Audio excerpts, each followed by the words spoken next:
May buntag kuya Ustoy no. Usab kuya. Naami karon kuya para mag-document sa kinabuhi nimo regarding sa kana ganing struggle nato mga ordinaryo na tao sa healthcare ba sa Pilipinas. Kana ganing sa hospital nato. Lisod kaayo. Ito yung pangatanong. Bisod-bisod dito kay may pangunitong bata gud niya. Isa ka dito, mas dito nang isa. Bilang may agi buhi-buhi ay ni. Buhi-buhi lang. Unsa gani imong pangalan kuya? Ernesto Paluger. Ernesto Paluger. Pila ba imong edad karon kuya? 46. 46. Tapos mo ni imong duha ka anak.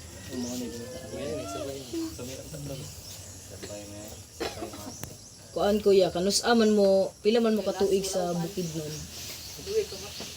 Dugay mga 20 siguro to 20 katuig. Dito na ka nagkuan asawa. Pang dito na. Ano si pangalan sa imong asawa ya? Angelica. Angelica. Uban ta mo ron. Wala. Nagkuan nga, minyo mo to. Ano niya otro? Pila mo katuig kuan na ya? Nag-uban ra. Pulo na yung tuig. Ulo. So 20 katuig mo nagpuyo sa Bukidnon niya. Dito na ni sila na anak. Dito na yung anak ko. Pud sa Bukidnon sa may Sa Maramag. ay Maramag. Adudol ra pud gamay diri no.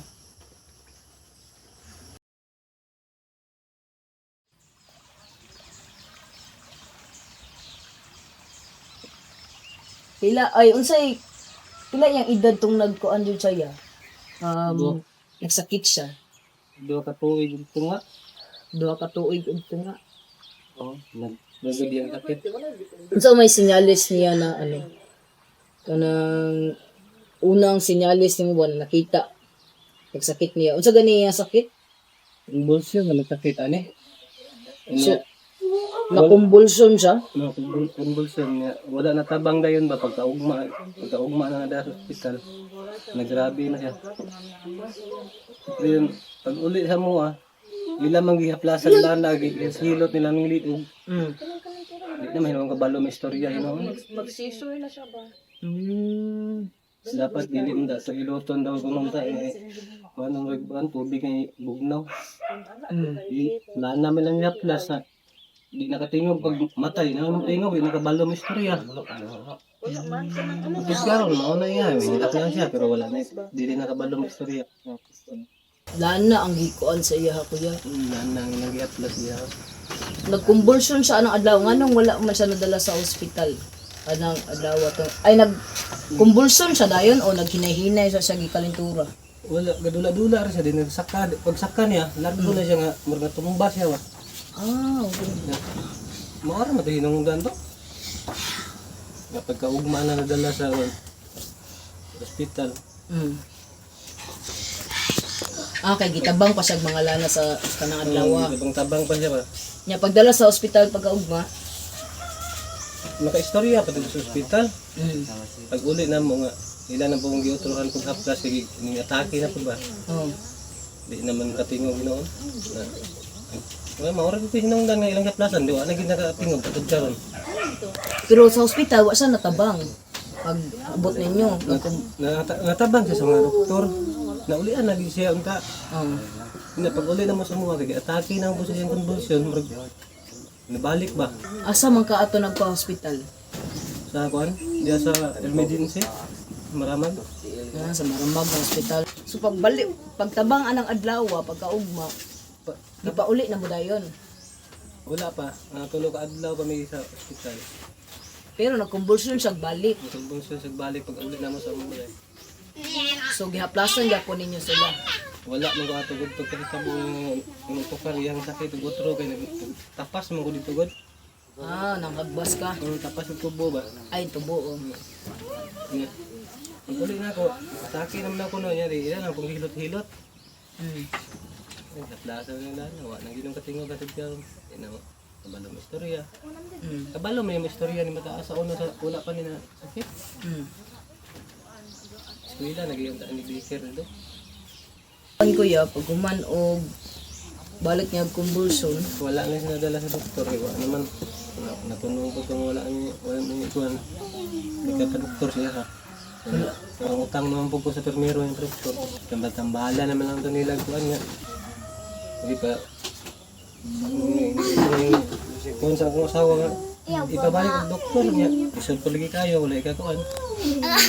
Pabinisaya nila. Kay nga lagi kung kuha ano dili kuan. Yami ko mga dili mo nato. Mamanag ko to man na mga para sa mga dito mga kuan.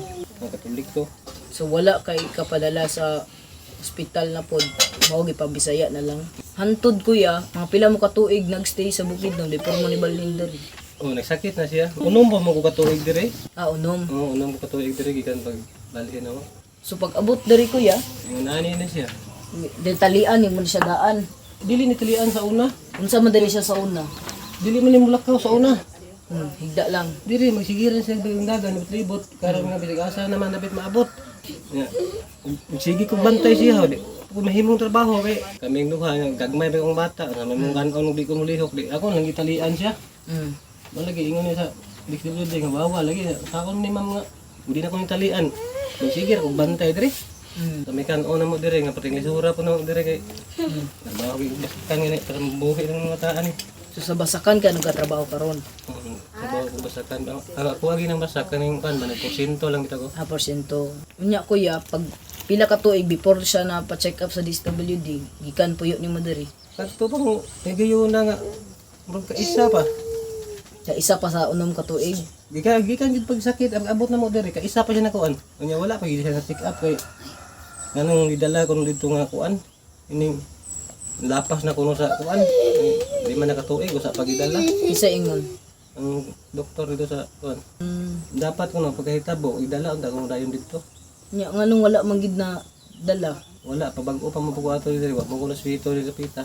Pero gikuan na mo ni siya sa barangay. Ito gi kuan sa kanya ka dugay naman naman ni gipalo up niya wala man gyapon na abot. Lahi ang among gipaluapan sa una. Oh. Dili naman na mao nagpalo up karon. Ang gadto naman ang kuan bagong graduate. So wala na natiman siya. Wala na natin man. Karon kuya, unsa man imong kanang struggle karon kuya? Kaon na siya. Unsa may struggle nimo karon sa iyaha kuya, sa mundo ka anak? Ang tinanong ni kuha may anak eh. Isod ko ni kuan. Bana ni abot makagwanta ba sa parehas ng nanay ko sa hintang. Kaya pa ning kamo lang yun salig mo nga babuhi ko. Buhi ko na ko anak. Ano lagi itong italian lang gani kay karon makakaon yun. Wa nga no. So wala gid ni siya natalian sa una. Ni grabe lang siya karon. Aggressive ba kay siya kuya? Ang kanang grabe ka energetic, Oo. mong langkap ng kuha na na. Ano daw yung panglangkat na yun na oh. So kaya nagdako na siya nagkakusgan man siya. Isang kutob siyang kuan ilabtan niya. Iya ginang gubon. Mo to nga ingon ang kapitan nga makalugar sila ilang buhat ang kulungan. Pero wa pa niya nabuhatan. Wala pa. Pipi pa siya karon. Di unta siya kulungan na pang kuan jud kay no kana dako gamay ba siguro o adjust. Ginang kuan lang murag reha so nga. Diha siya buhian. Ya pagkagabi pwede rin bang idulog. Matulog ron po na sige ha. Kao na po iya ha. Pero ang kuan na kana makabuhi siya kay magkaduha na kabuhi diri tagba ko pangita ana. Asa man siya naabot tong unang kabuhi niya? Bukri sumok abot rin babuyan amante. Babuyan? Dito na ko na may gani wag ikaon sa baboy. Kung patong siya dito, kapyot. Nga lang nagbantay nga nabibata ito. Maghubo ba yung bata sa una. Karon nagkuyawan ako ato yun. Hapon nagkayo, ting ulan. Ahan magkatong bata ato. Ubay ako mga sapa, wag ginawang kitaan. Gani kay sigsingid diha sa ilamante nga tabante nga. Tay bata dire. Dito raman di sa babuyan nga dula at mga baktin. Ni gani pud kay wala gibugnaw sa anay bang baguhing nanganak. Kaya gid paak pa wala gid matagid. Kay wa ginibuot ang bata bisag. Saon pag tabangan nagbugod baboy wa gid kanon pagay siguro na. Kapyo sa itong mga tubo.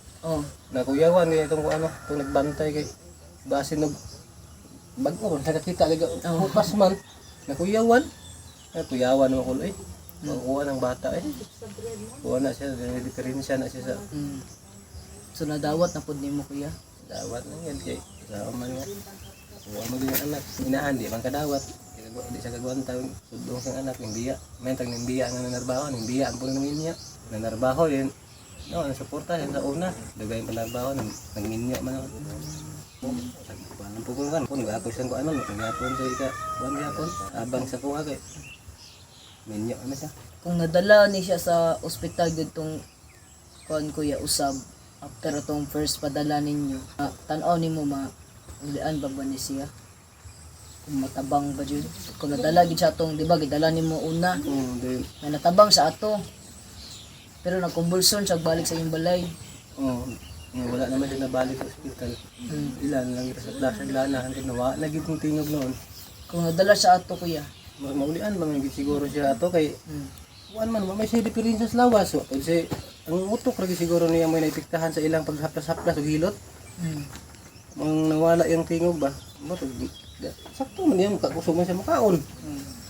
Mahilak, makatawa. Pero yung tingog wala, dili na kasi kabalo may istorya. Mga yung tingala gani ko, kusog mahilak, kusog makatawa. Kaon, at tulog siya. Di naman kabalo may istorya. May mataan niya nga. Makabalo may istorya nga. Dapat unta to. Dili na siya mo di siya makatawa, di siya mahilak kay namurag na ipiktahan sa tanan sa iyang kuan. Yung hilak man siya. Makatawa man eh kuan magdudula na sila. Napay emotions. Di lang jud siya ka istorya kuya. Dili gid siya ka istorya niya. Ang iyang kuan ning bisag unsa lang iyang buhaton. Ang baguba ning bumbong. Putong siyang maabot ang buakon. Pero lagi ni katong pag nagtrabaho ko. Nakakatrabaho ato. Laon mo sang manghod yung construction. Pag uli na ako diri nakabuhi mo na ako lagi tato tanan diri oh. Lagi ginabilin ba? Urot. Pangbunan tungtong na di sa buwan. Kaon pa rin napukan ay kanon kay dugay mo kung kauli, yung as 12 na kung kauli. Ako lang pong ikuan. Mahuna na ko gud nga. Dahil uyan, hintangan eh nga.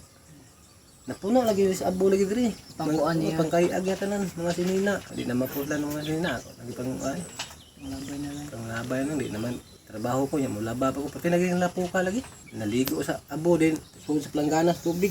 Kusik-kusik na dito. Ingon na lagi basakan taas. Wala pa jud mo nabalikan karon kuya sa taba para matabangan ni siya. Wala ko yun sana kabang ano pero kanang kuan lang siya ya kanang ginagmay lang sa gikan sa DPWD kada December. Unsay ko mo ya kanang message siya sa kanang mga katawhan na makakitaan ni na dokumentarya. So imong maingon sa ila, message mo sa ila. Ang akong maingon sa ilahan niya, ug magkitaan lang nga bata, kuha mo yung anak na.